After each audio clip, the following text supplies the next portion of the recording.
YCP party అధికారంలో ఉండే టైంలో గుంటూరు జిల్లా మంగళగిరిలోని తెలుగుదేశం పార్టీ ప్రధాన కార్యాలయం మీద వైసీపీ నేతలు దాడి చేసి విధ్వంసం సృష్టించిన సంగతి తెలిసిందే.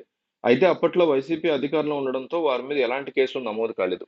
ఇప్పుడు కూటమి ప్రభుత్వం అధికారంలో ఉండడంతో అప్పటి ఘటనకు సంబంధించిన వారిని అరెస్ట్ చేస్తున్నారు. ఈ క్రమంలో ఇప్పటికే బాపట్ల మాజీ MP Nandigam Suresh, Vijayawada deputy mayor Avutu Sailaja భర్త ఆవుతు శ్రీనివాసరెడ్డి తదితరులను పోలీసులు అరెస్ట్ చేశారు.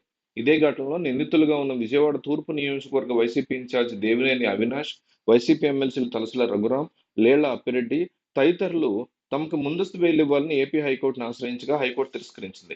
దీంతో జగన్మోహన్ రెడ్డి వారిని సుప్రీంకోర్టుకు వెళ్లమని పిటిషన్ దాఖలు చేయమని చెప్పారు. దాంతో వారు సుప్రీంకోర్టులో పిటిషన్ దాఖలు చేశారు. ఈ నేపథ్యంలో సుప్రీంకోర్టు వారికి ఊరట కల్పించింది. దేవినేని అవినాష్, తలసిల రఘురాం, లేళ్ల అప్పిరెడ్డి తదితరులకి ముందస్తు బెయిల్ ఇస్తున్నట్టుగా సుప్రీంకోర్టు సంచలన తీర్పు చెప్పింది. అలాగే ఉండవల్లిలోని చంద్రబాబు ఇంటికి పైకి అప్పట్లో దాడికి వెళ్ళినట్లు ఆరోపణలు ఎదుర్కొంటున్నటువంటి మాజీ మంత్రి, వైసీపీ నేత జోగి రమేష్ కూడా సుప్రీంకోర్టు ముందస్తు బెయిల్ ఇచ్చింది.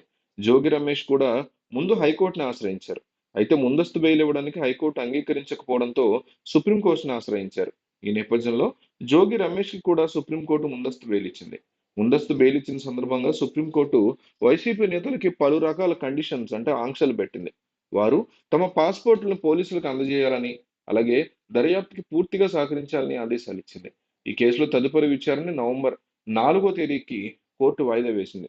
అయితే వైసీపీ నేతల తరఫున సుప్రీంకోర్టులో ప్రముఖ న్యాయవాదులు కపిల్ సిబల్, నీరజ్ కిషన్ కౌశల్, అల్లంకి రమేష్ తమ వాదనలు వినిపించారు.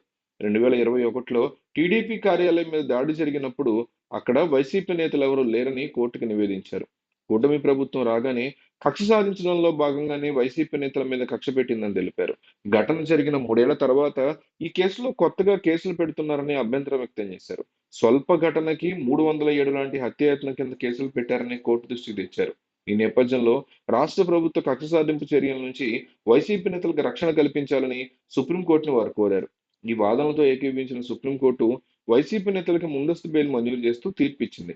ఈ రకంగా సుప్రీంకోర్టులో జగన్‌కి అద్భుతమైన, అనుకూలమైన తీర్పు రావడంతో కూటమి ప్రభుత్వం మీద చేస్తున్నటువంటి కూటమి ప్రభుత్వం చేస్తున్నటువంటి కక్షపూరిత రాజకీయాల నుంచి తమకు చాలా ఉపశమనం కలుగుతుందని వైఎస్ఆర్ కాంగ్రెస్ పార్టీ శ్రేణులు హర్షం వ్యక్తం చేశారు.